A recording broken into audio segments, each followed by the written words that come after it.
Welcome back to the show, everyone. I'm your host, as always, Charlotte Stebbing-Mills, and today I'm joined by a returning guest, Ewan Corlett, who is a podcast host of his own, a facilitator and men's coach who's dedicated his life to helping men navigate major life transitions and live in healthy masculinity. Welcome to the show, Ewan. It's good to see you again.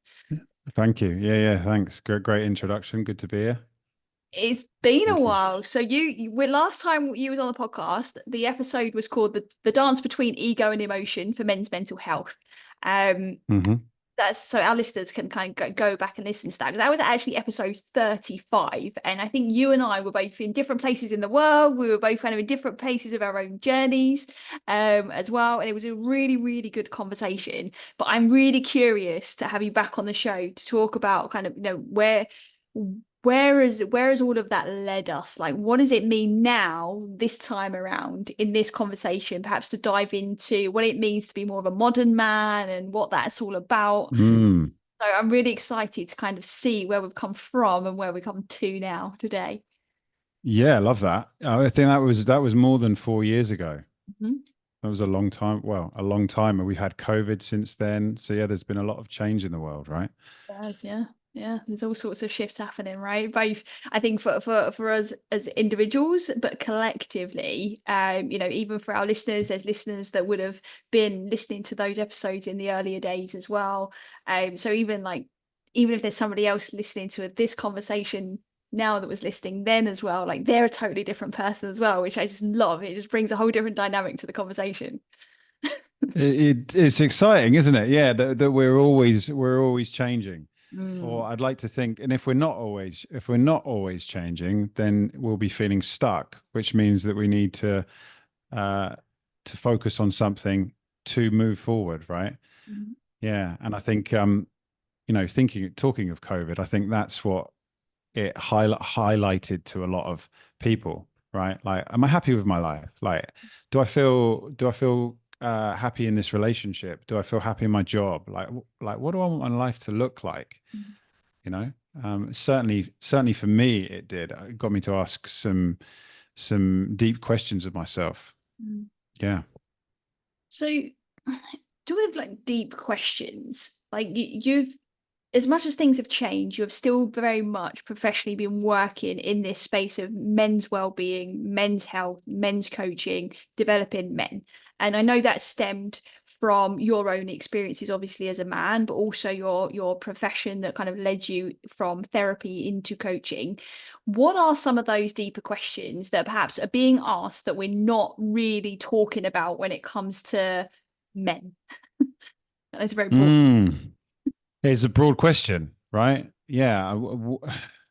I think it's important for every man to define for himself the man that he is, Mm. right? To know the standards that he holds himself to. Certainly for me, those aren't questions that up until 5 or so years ago I was asking myself. Until I came into the world of men's work, I really wasn't questioning my masculinity or what is it to be a man. So my own evolution in that has been alongside, as you say, working as a therapist, seeing more men come through my door, starting to realize um, my own limitations as a man, in without going into too much depth, like responsibilities, emotional intelligence, and how those things were negatively impacting relationships, negatively impacting my well-being. And the biggest one of all, I think, was a lack of enriching connection with other men. Mm. Yeah. Yeah. It's interesting. There seems to be like three themes that I'm hearing there. It's that level of self-awareness, um, for sure, Mm. that's brought you into this place of actually being able to then question, take responsibility, perhaps for the role that you played in those examples that you've just given. hmm But then connection, right? And I think when we're self-aware and we can be responsible for ourselves and how we show up in the world, is then easier to connect. Yeah, 100%. Yeah, so, you know, as a man, are you asking yourself, how do I lead myself? Mm. Yeah. I think that's a great question to be asking yourself. Like, there may be well, there are many men in positions of power, right, whose decisions have great influence on others. But how connected are they to the way they are leading themselves? Are they operating from a reactive place or a responsive place? And you could like mirror that to how they look after their health, for example, how they look after their time, and connection being the piece that you've linked there to personal responsibility being so important. So when those men put down work, let's just take work as an example, they put down work. What are the other connections, relational connections they have in their life? And also, if you put down their family, what are the relational connections that they have? Yeah. Because I really feel the biggest piece for men is to have good men that they trust in their corner, who they feel that they can share openly with, and feel they can share anything with, be supported in that vulnerability, and be lifted up and celebrated for that vulnerability so that they can themselves better, take greater responsibility. So I think the two pieces of personal responsibility connection really go hand in hand, right? But Yeah. really, it's about consciously saying to oneself, "How am I leading myself?" And is that what being a modern man is all about in your eyes? Yeah, yeah. A modern man is a man, in my eyes, who is emotionally intelligent, is aware of his emotions, is resilient in those emotions because he has faced all of his shadows, all of his darkness, all of the things that he hasn't yet had the support, let's say, to look at, right? Is a man who prioritizes his community, looks after his family, because he knows how to look after himself. And I think there are so many men living in the modern world, and I wouldn't say the modern man, but men living in the modern world who don't have the resources emotionally Yeah. to be able to lead themselves in a healthy way, and therefore they don't know how to hold their partner in a healthy way, and their children and their community, because they were never given the tools as a boy growing up to do that. So the key piece for me is around emotional intelligence, being able to feel your emotions Yeah. at the right time, Yeah. which is challenging for men as well, because it's about compartmentalizing and then coming back into a space to be able to open up, feel into it. The resilience that comes through that, which then informs the way they show up with those that they love. Yeah, fundamentally with those that they love. I think Mm. that's the most important thing as a provider, as a protector. Yeah. And I think and obviously I'm speaking from a female perspective, but as you know, like we coach men. Jonathan is a big part of that as well. And obviously we're very close to a lot of the work that happens in that space. But it's also coming from now my female lens when as I ask this question, what are some of the Mhm. real challenges that are being faced that are preventing men from actually doing that you see in this modern world? Because yes, I think a lot of men when they were boys weren't taught those things for sure, but are there any Mhm. things that weren't there when they were boys that are playing a role now that could be holding them back from perhaps stepping into their full modern man? Well, I guess the first thing to pay attention to is the overwhelm of living in the Western world. Mm. Um,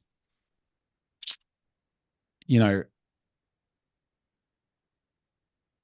being able to regulate your emotions. So thinking about it from a perspective of being in an overwhelmed state, right? And I have all of this work to do. I have a wife who needs my emotional support. I have children who need my guidance.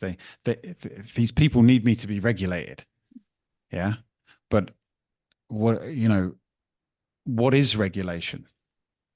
First of all, I don't think most men are asking themselves that question. Right. So I guess the block would be a societal um, culture of not normalizing emotion for men, which I believe is in the process of changing. Right. I see a lot of really positive change. There are lots of men's support networks, bit like, for example, in the UK, you have like men's shed where guys just meet up and do practical DIY stuff and talk. But I think the blocks are the mindsets of society. And I think the biggest of those, I genuinely think there's a war on men that's going on. There's A more. war, sorry, a war on masculinity, Yeah. right? I hear the term toxic masculinity. Yeah. Right? And I'm of the understanding that masculinity cannot be toxic. Masculinity is presence, is pure presence. And I've never heard the term toxic femininity, right? And so, because femininity cannot be toxic in the same vein, right? Someone who is grounded in those energies um, cannot be toxic. The toxicity is toxicity. So I think what I'm getting at there is a society that doesn't support the concept of a modern man, Yeah. or once is, or in one sense is saying, oh, we want men to be more in touch with their emotions, but we also want men to be strong, resilient. Um, we want men to be all of these things, Mm. but are we prepared to challenge our idea of what it is to be a man? Mm. I see. I kind of see it from both sides, because the question is then is like, who's labeled it toxic masculinity? Is it women? Right? Probably. I don't know the answer to that, No, I don't know the answer to that. but like that's what, again, there's like a lot of layers of judgment at play. At the same time, there is a lot of layers of responsibility at play, and it's very easy, Mm, I believe, and we hear the narrative a lot, is that women have to show up and be everything for everyone. They have to be the mum, they have to be the person that goes to work, they have to be the person that's at home, and like all of these different things.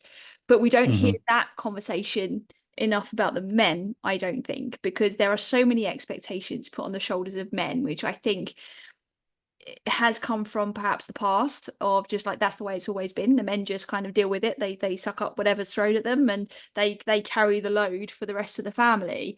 And like that was at mm, least the culture that I saw and I witnessed growing up. mm, mm, And I don't think that gives enough, like that narrative doesn't give enough credit to what men have to go through.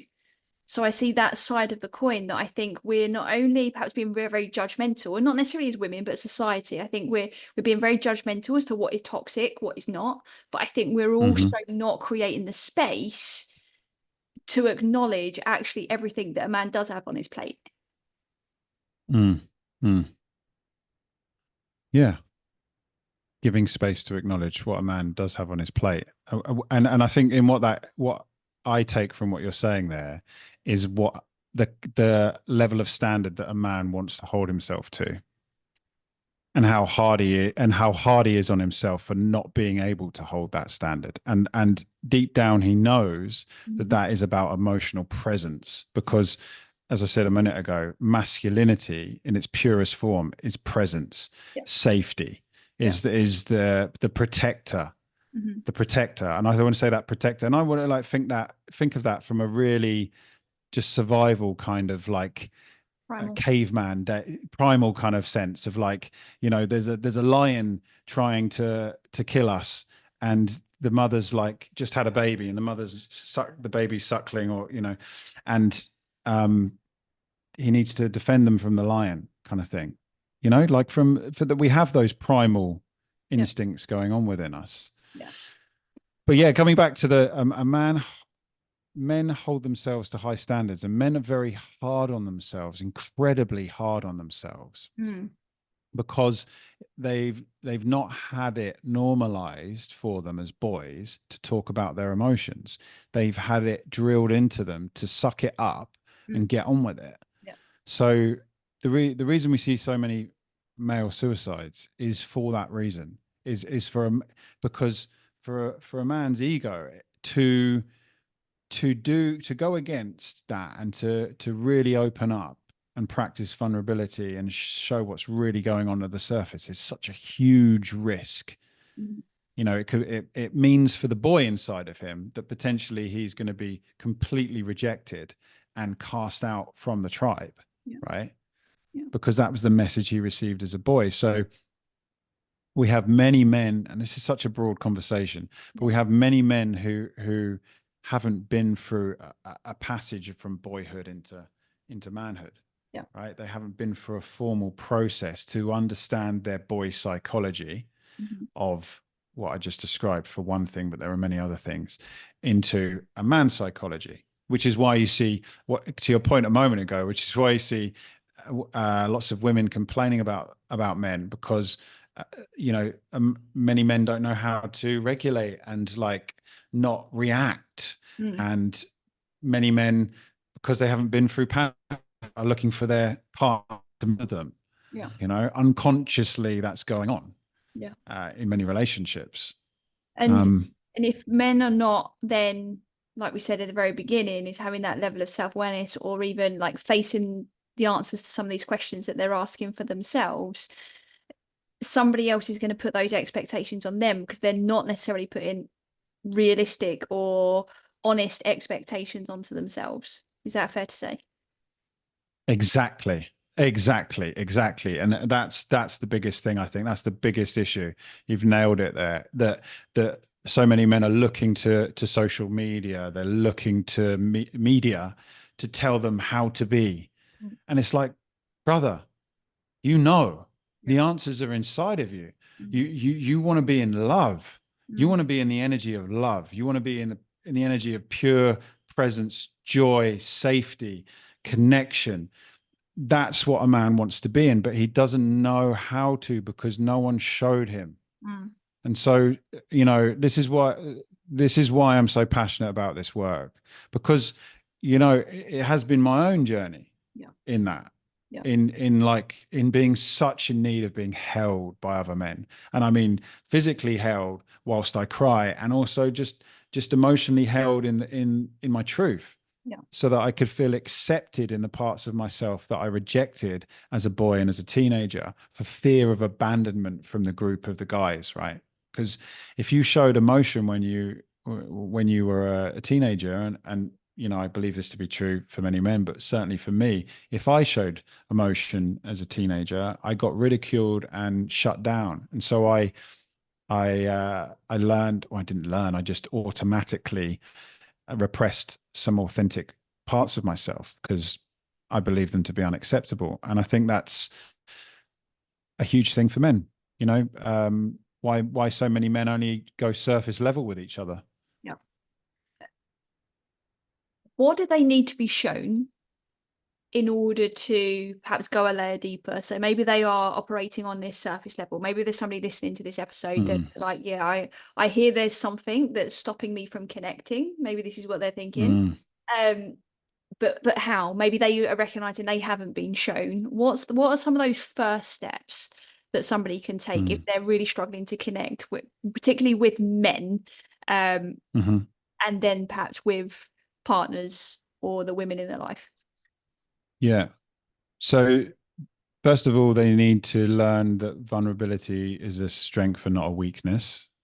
And so that requires stepping into a into a vulnerable space with someone, who are a professional or a group Mhm. of some sort, whatever that may be. Um, and obviously a group of men, but some men might not be ready for that Yeah. initially. That might feel like too much initially. They might first be better off going to see a therapist or something similar to that. So normalizing vulnerability. And I think the biggest thing is they need to learn how to release their emotions, process their emotions, Yep. and so regulate their nervous system, Yep. right? And understand what is going on for themselves emotionally. Mm-hmm.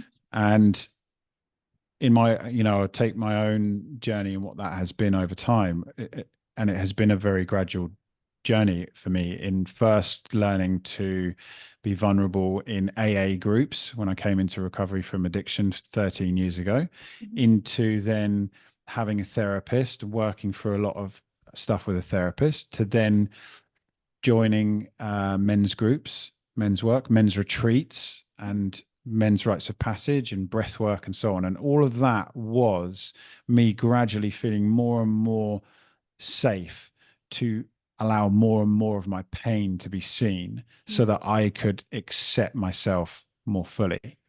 And so release.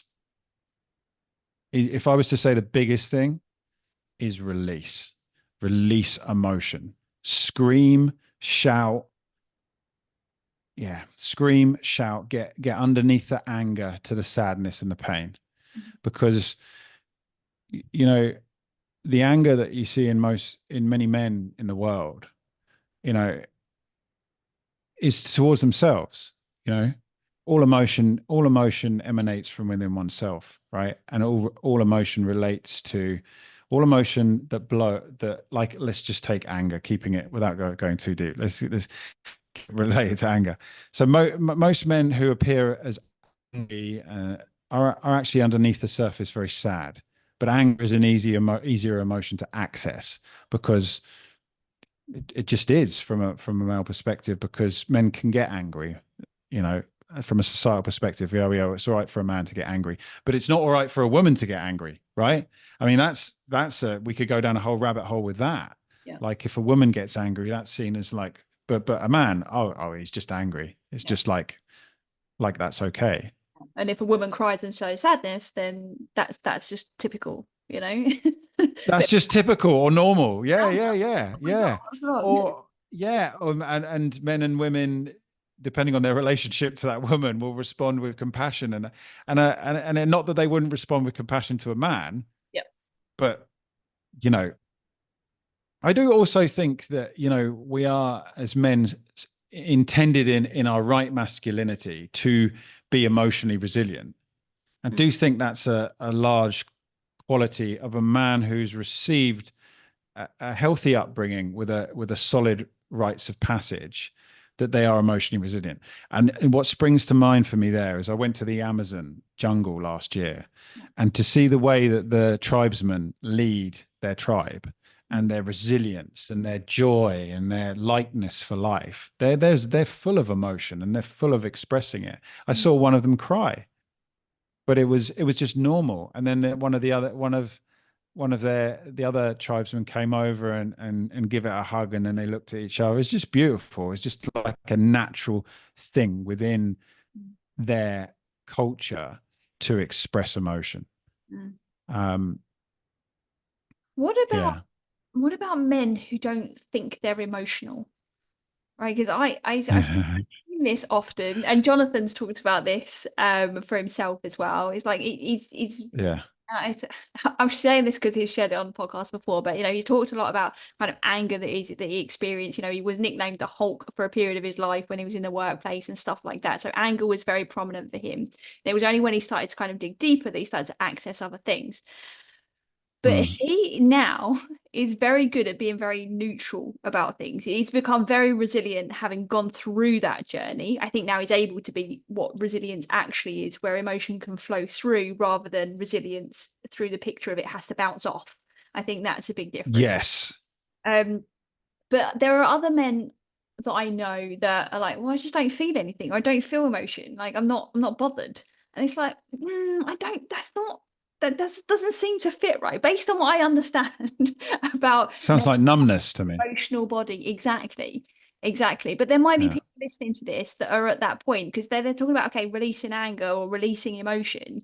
But what if they're struggling to access the emotion in the first place? Yeah. A great question. Great question. So this is where you see men mostly in addiction loops, right? You know, if you're saying I don't feel, well, then you've got a problem, Mm. because we are emotional beings. We're designed to feel.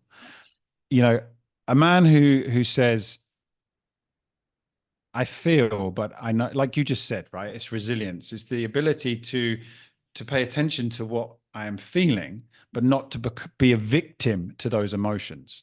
You know, it's like this person in. Let's take an example, right? We're in a shop, and someone jumps in front of me in the queue. Now that angers me. I like queuing. Well, I don't say I don't know. I don't say I British. like queuing, but I respect queuing, right? Yeah. I respect queuing. Now, I that's going to anger me. Now, how do I process anger? Yeah. Do I lose my shit and go, "Oi, get Yeah. out of the queue," Yeah. or do I say, Excuse me, this is a queue." Yeah. Oh yeah, yeah. Sorry, you're right. Yeah, my apologies. Right. So I still felt anger, Mm. but how I wasn't a slave to the anger. I was the master of the anger. I allowed it to inform me from a regulated space to act, Mm-hmm. Yeah. as opposed to a man who doesn't have that regulation capacity within his nervous system, Mm. who loses his shit. I mean, it might be a quite simplistic example, but I really do see that in the world a lot. It's relatable, right? And it goes back to what we said earlier about it's like, are you being reactive or are you being responsive? I think there's a big difference between the two. I Mm, agree with what you said there. Is like if you're not feeling anything, then there's a problem. If mm, they know they're feeling something, but they do the screaming, they do the mhm. talking to someone and still feel like there's something there, what do they do next? But they can't pinpoint what it Okay. is specifically. So I would say if you're a man who's listening to this and you're saying, "Yeah, I don't feel," Mm. then I would say to you, what are the behaviors or habits in your life that are out of balance, that deep down you know aren't making you happy? Now, that could look like watching a lot of Netflix. Great That was question. an issue for me. That could look like eating a lot of junk food. That Yeah. was an issue for me. That Mm. could look like having too much sex or wanting too much sex. That was an issue for me. Yeah. And I say this to normalize that for men. You know, my background is one of addiction, and I had to, in order to get to the point of feeling like fully, it's been a trek. Yeah. It's been a trek. So speaking to the man that says I don't feel, like, I feel you, like I really do. I really do know where you are. I Mm. do really know where you are, and I feel sad for you, as I look back on my own life, and I feel sad for me, because life is full of joy to Mm. to be immersed in. Like, I believe that's why we're here, is to be joyous and loving and connected. And if you don't feel, then you're not feeling love, Mm. because love, joy is an emotion, right? It means that you feel alone. Underneath that, there is an aloneness. And how, like you just said, how do you touch that, Mm. right? How do you touch that? Well, you touch that by being willing to say, do you know what? Maybe I haven't got all the answers. Yeah. And I think that was the catalyst for my transformation. Was, oh, I'm going to kill myself if I don't do something. Mm. And it might not be that dramatic for many men. It might just be that they've got a big belly because Mm. they are overeating. Yeah. So I would say to you, do you use food to numb out? Have you ever asked yourself that question? Yeah. It might be that um, they don't get enough sleep Mm. because they can't switch their mind off. Yeah. You know, there are a lot of telltale signs to tell you that things aren't right. But if that's been your norm Yep. for so much of your life, what does life look like differently? Mm. Right. And there are all these defense mechanisms and structures within the psyche, and it's a minefield. It's yeah. Yeah. It is, right? And then that can become overwhelming, right? And then there's the fear to, okay, well, do I really want to pull at this thread? and see where it leaves, because it doesn't sound very appetizing, right? I mean, you've just described it really as pain, as this really horrible thing. Mm, On the other side of it, there's so much freedom, I think, within that security, mm, love, and joy, like you've described. What is the link with connection to other men? Again, I know a lot of men who are very comfortable being vulnerable around other women, hmm and maybe don't feel the need to have a men's group or a circle of men to lean on. hmm I'm curious. Like, my theory is it comes from perhaps like father wounds and things like that, and the relationship hmm there from hmm early childhood. But I'd love to know your take on that. Like, what's the strength in that connection? There's a lot in that.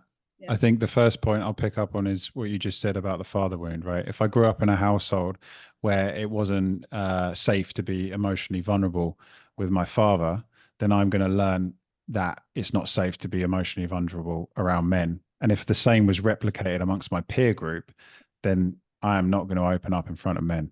Yeah.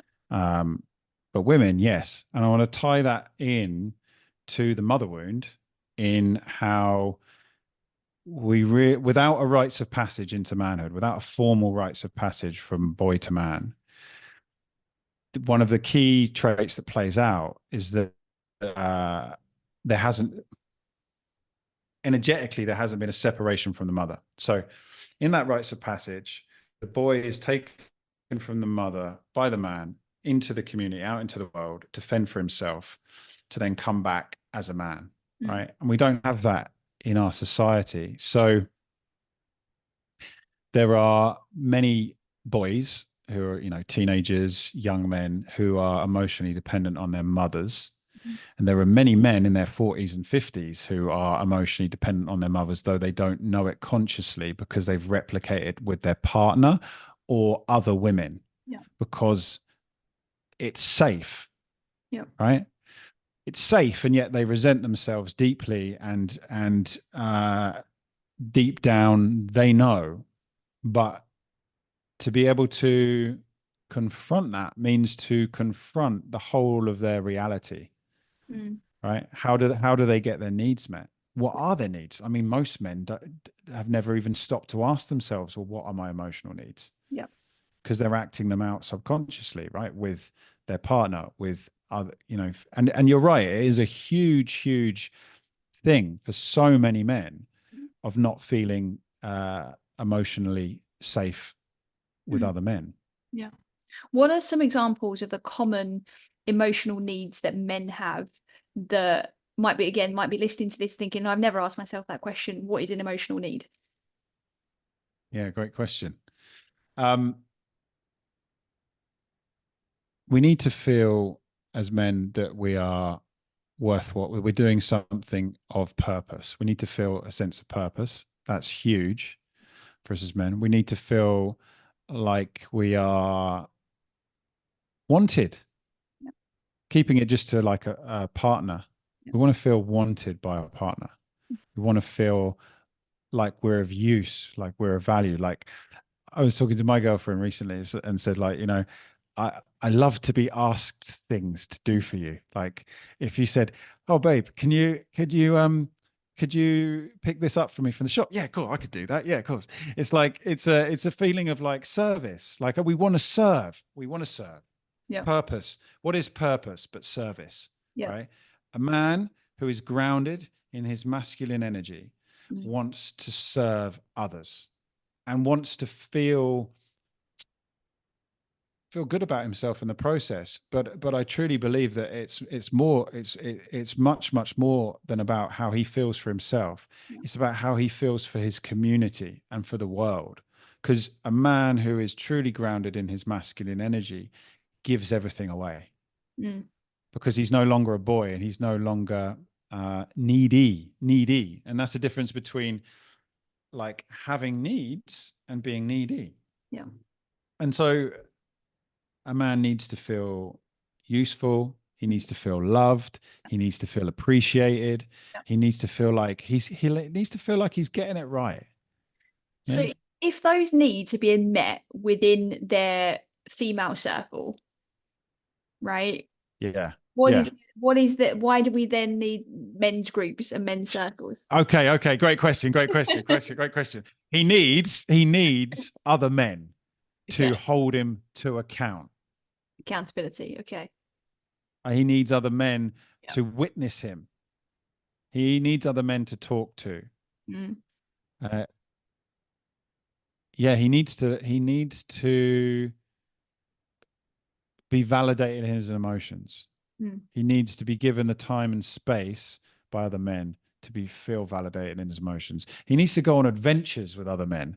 He needs to go and play like a boy with other men.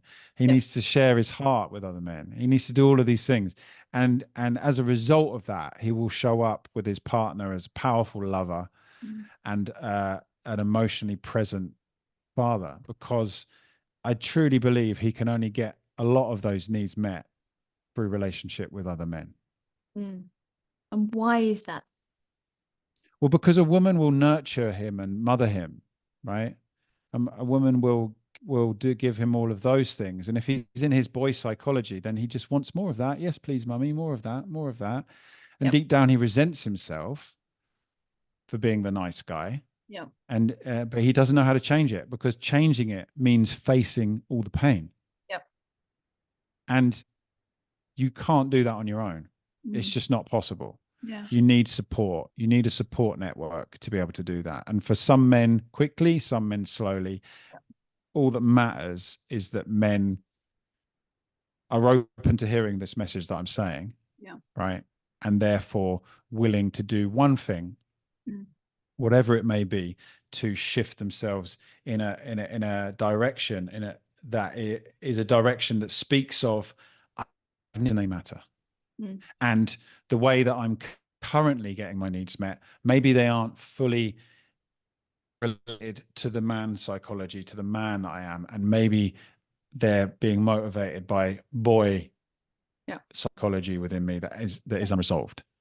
That yeah, and that's it. That's perfect. Like because that's why I asked the question. It's because what I see as a common pattern is men will get into a relationship and then they'll feel like all of their needs are being met and then they stay there and it becomes stagnant. And what I've seen, particularly from friends that are older and they've been married for longer, they've got kids, and it's a different dynamic to perhaps what I've experienced. What I then see is there's a resentment toward in the relationships between the man and the woman, because the woman wants him to be a Mhm. certain way, he's comfortable so he's not, and then the woman gets upset about it, and then the man is like standing there scratching his head because he's not quite sure what's wrong, but it's because he's in the boy psychology is what you're suggesting. Yes, exactly that. You've nailed it. You've absolutely nailed it. That is probably the most common scenario that goes on in, I'll just say British society, but I think in Western society. Yeah, he doesn't know it because he thinks he's doing everything right.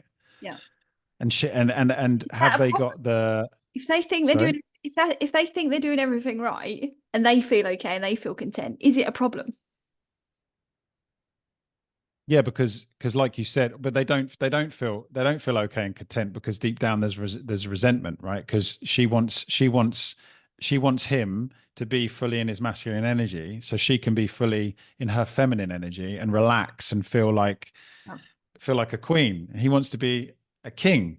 That's What I've like, seen, and this, I think this is probably where that healthy masculinity conversation might come in, or the boy to kind of man psychology, is what I'm seeing is they're not bothered about being the king. Like they already think mm, they're the king. They're enough of a king, right? Like, and it's almost like there's, and that's where it stops. yeah, they're the weakling prince. Yeah. Yeah, they're not the king, or they're the tyrant. And I speak from my own personal experience of being in a I relate personally to exactly what you just said for the listeners. Like I really want any man that's listening to this, I really want them to understand that everything I talk about is from personal experience. Yeah, Yeah. and I do what I do because of my own personal struggle and triumph Yeah. and learnings in that whilst I've been helping men. So the weakling prince stays quiet, and when she upsets him, he doesn't say anything for fear of rocking the boat. which Mm. is like the kingdom where the queen, where the prince is the king, the weakling prince, who's still his mother is still actually ruling from behind the sidelines, Yeah. much like Game of Thrones. You know, Game of Thrones with Yeah. the I can't remember her name, but that's what was going on there, right? Yeah. And then the tyrant who loses his shit and blows his top and starts screaming and shouting, Mm. right? Yeah. And the long and the short of it is both the woman and the man are complicit in that relationship. Yeah. She has stuff to look at as well. Yep, for sure. Yeah. Yeah. And I think that's the piece that frustrates me in society, that at the moment that a lot is put on men, and women, and I probably won't get many, I'll probably immediately get a lot of reactions for what I'm about to say. A lot of women aren't actually looking at their role in it. Yep. And I'm going to give this as an example. So, household, father is emotionally unpresent, projects his emotions at his wife, right? Wife is bitter and resentful. No. Wife can't go to the husband with her emotions Mm. because she doesn't feel safe to do so. No. So where does she go with those emotions? And I'm specifically talking about anger towards the masculine, anger towards the masculine. She goes to the boy and she projects her emotions at the boy. No. And so the boy receives the wrath of the mother, No. and the boy is then wounded in his feminine energy. Mm-hmm. And then he grows up and he repeats the cycle. No. And both are conducive in that agreement subconsciously, until No. we all, as men and women, acknowledge that we have wounds. When we're in a state of victim blame, which I believe society largely perpetuates, of it's because men this, it's because of the patriarchy, it's because of this. Yes, those are all very valid things, but it's far more complex in how men and women relate to each other. And the piece that doesn't get talked about enough is that a lot of that is stemming from the relationship between the mother and the father, in how they were when the child, the boy and the girl, No. were developing, Yeah. right? And that's the key piece for the man and the woman to do the psychological emotional work that's necessary. Yeah. But speaking just to the man, for him to understand his mother wound and his father wound, for Mm. him to understand how his mother and father related, will serve him really well Mm. in him learning to understand himself and to be able to show up as the healthy king in a And relationship. and doing that work creates the awareness so you don't replicate, but it also helps to release the emotion that drives a lot of those other behaviors that perhaps fulfill our needs that don't need to be fulfilled that way and can be fulfilled in a much healthier way. Yeah. Exactly. Yeah. Okay. All Yeah. right. This makes sense, and I think it's a really good picture, I think, for our listeners. So I'm curious to know then. So do you see yourself now as like the king of your kingdom? Are you a modern man, a self-led man now, would you say? So I know a lot has shifted. Yeah. Yes, in many ways, but I still have areas to work on. Yeah. I in no way am I fully complete. So I'll share a little bit vulnerably on that for me at the moment. The thing I want most for my life moving forward is a family, and that means from my perspective, for me as a man, the standard that I want to hold myself to Mhm. is to be able to financially provide. Yeah. And my partner will work, and I respect uh, independence within a woman who supports herself and is career, if she's career driven, amazing. She's purpose driven, amazing. But I am maybe a bit old school in that if I have a child, I would want to be able to provide financially so she can stay at home at least for the first year and pour that love into the child and that nurture into the child. So I share that because it's edgy for me, because it pushes a lot of triggers around finance, a lot of my own shadows coming up. The more I call that in, that I need to work through. Mhm. But I certainly, from a perspective of discipline, which I equate to devotion.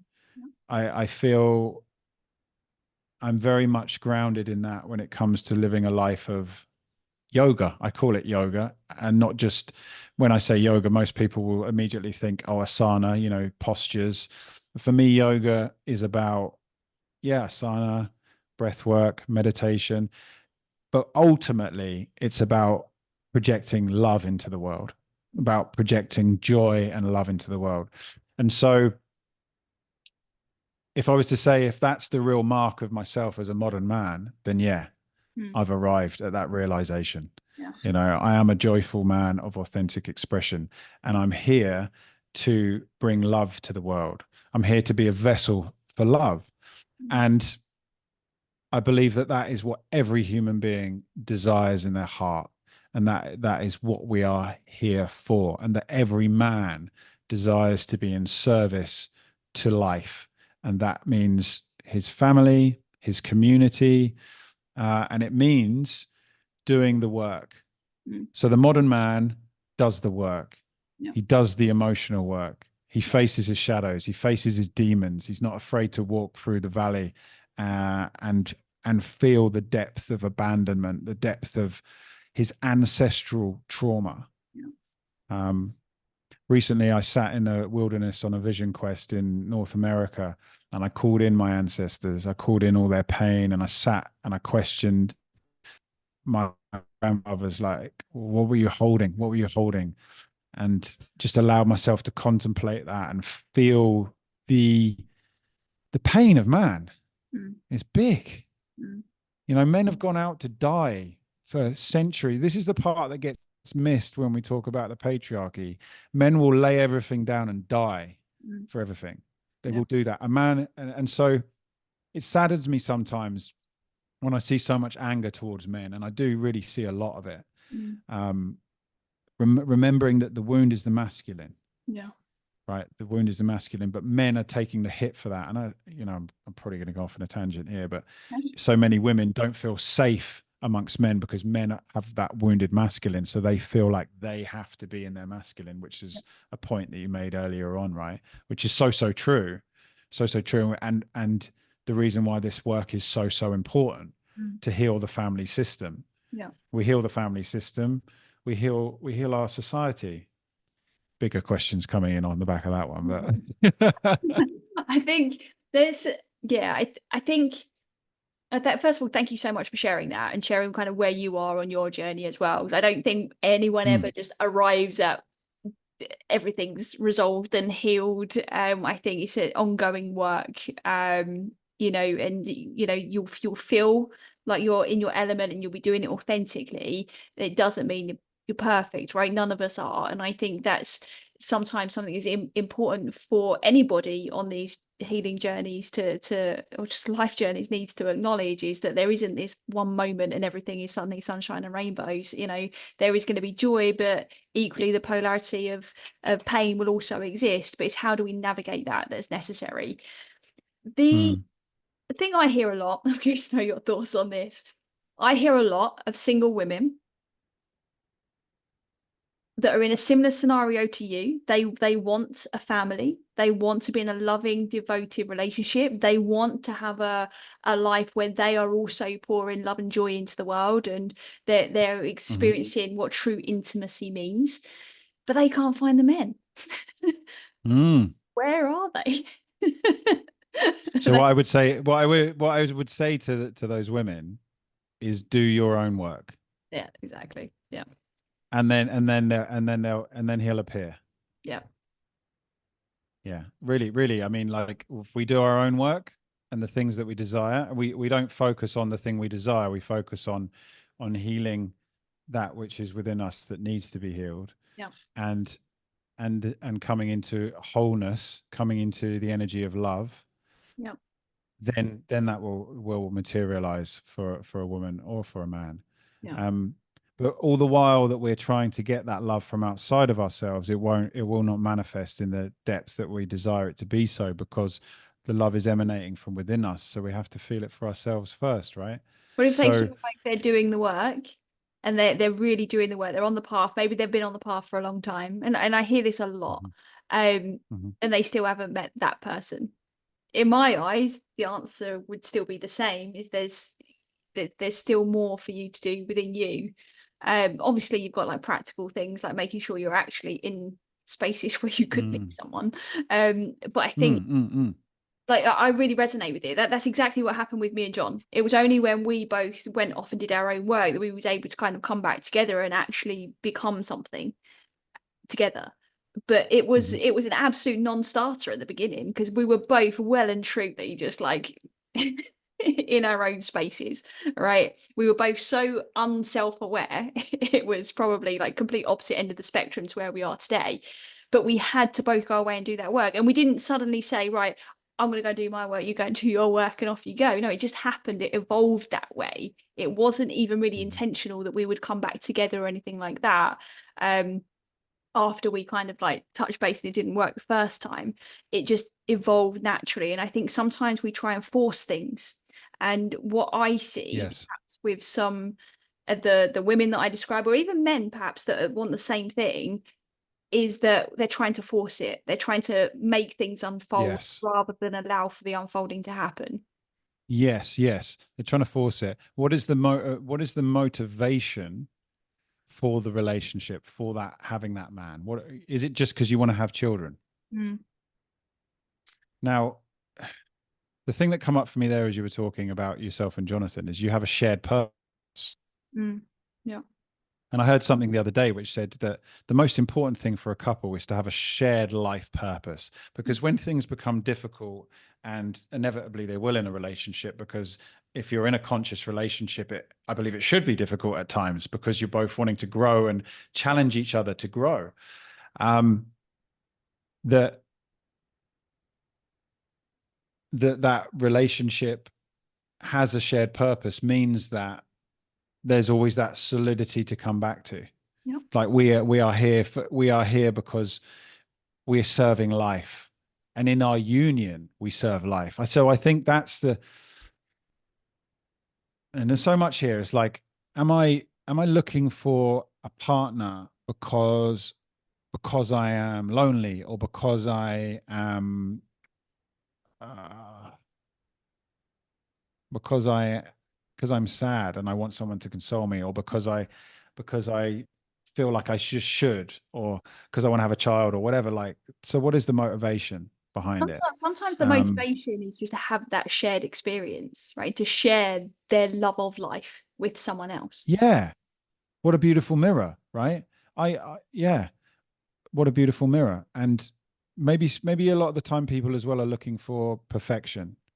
They're looking for the perfect partner. Yeah.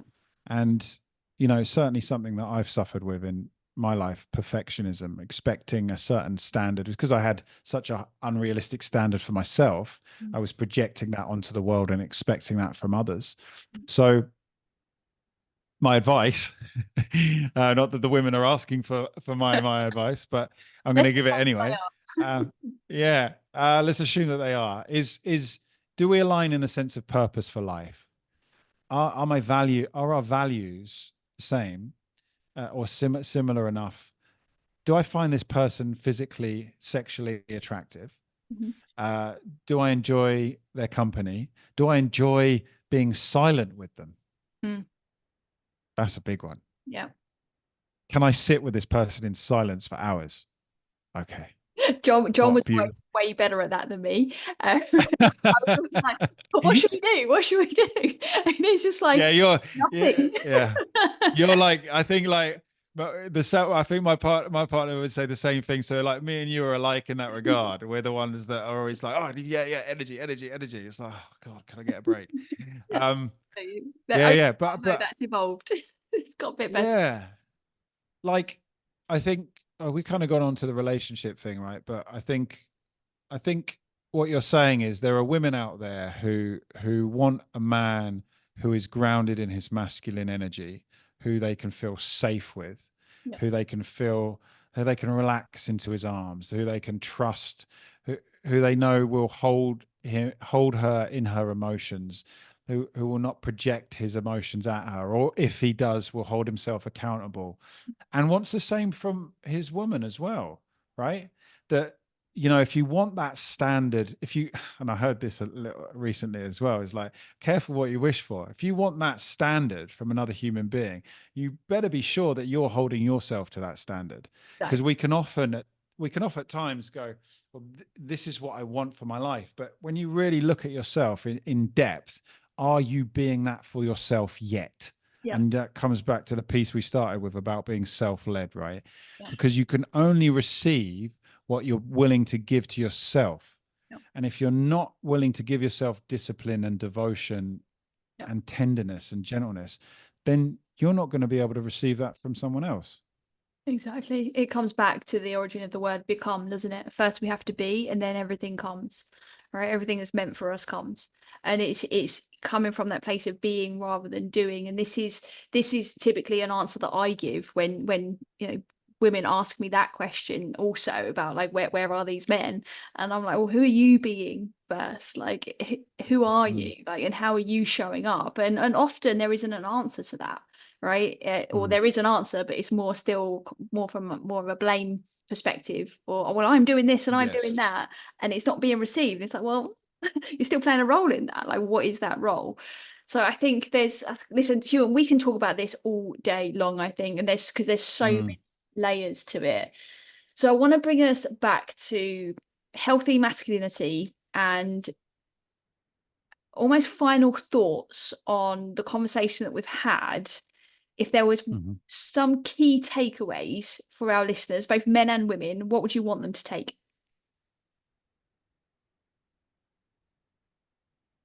Men, if you haven't yet experienced a formal rites of passage,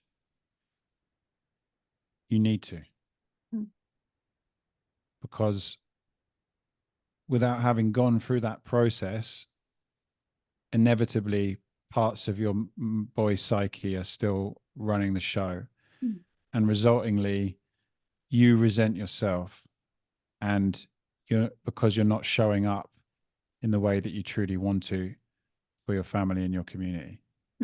nice. And in a real quick kind of logical overview of what that rite of passage looks like, the components of it, you don't have to go into the depth of Mm. all of them. What would you say that they are?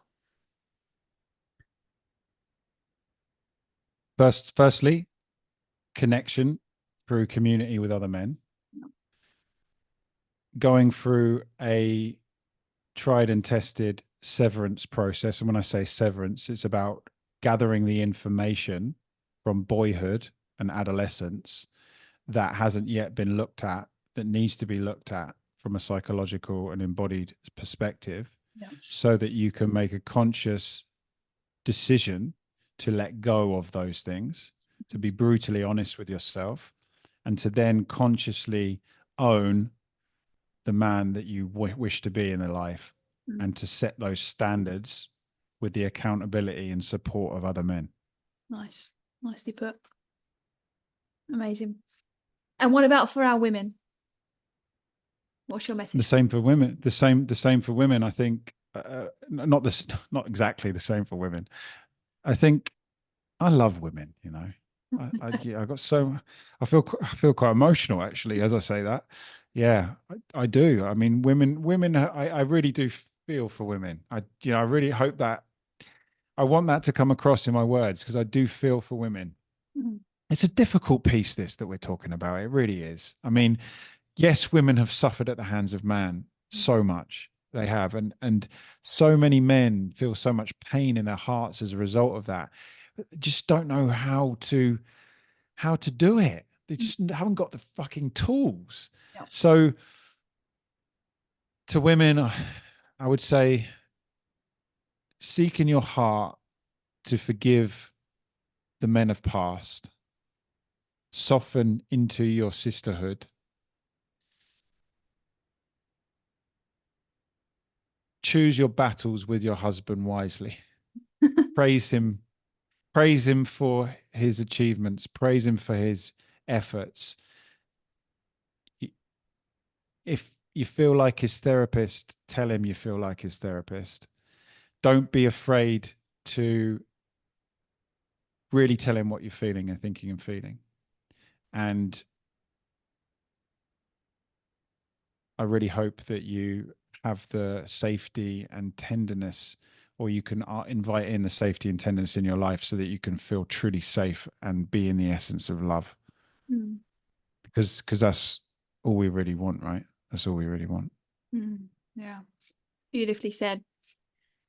Listen, thank you so much, Ewan, for sharing not only your wisdom but sharing your heart with us as well. Because I think there's a really, really important expression of life that needs to be in the spotlight more, especially for men, and for women to see that and to see that it's possible and it's okay, and that it, like you said earlier, normalizing it. So thank you for doing that, and thank you for the work that you do. I think it was always fantastic work that you were doing, but it's evolved so much over the years, and I'm very grateful and honored to have been able to, witness that over the time. And it's I really appreciate you coming back on the show and sharing that with our audience. Thank you. Yeah, no, great to be on. And I was just thinking back to all those years, well, 4 years ago, however long it was, and all that's happened in that time. Is so much has happened. But just to finish, to anyone who's listening, if you're a man and anything I've said has resonated, reach out to me. I'd love to chat to you. But I'd love to talk to you about rites of passage. Yeah. It is my life's work now. It's where the next 3 years of my life within apprenticeship to give that work at a much deeper level is going to be. So any questions, reach out, send me a message. I'd love to connect. All of the links will be in the show notes for this. You've also got your own podcast, which is the Ewan Corlett podcast. Just let them know your handle so they can come and follow you immediately if they don't want to go to the links. Ewan_Corlett. It's EWAN_CORLETT. That's on Instagram, and you'll find me. If you go onto LinkedIn, you'll find me on there as well on that. Yeah, and if you just type in his name on YouTube, you'll find a bunch of interviews and stuff that you've done there as well. Yes, and Spotify as well. Yeah. Amazing. Thank you so much. It's always a pleasure to connect with you and speak to you. So thank you again. Likewise. Thank you. If you enjoyed this episode and you haven't done so already, hit that subscribe button so you never miss an episode. Please share it with a friend who you think might benefit. Spread the word. That's how we're going to impact the world, by helping each other. We appreciate you so much, and as always, unconditional love and wellness to you.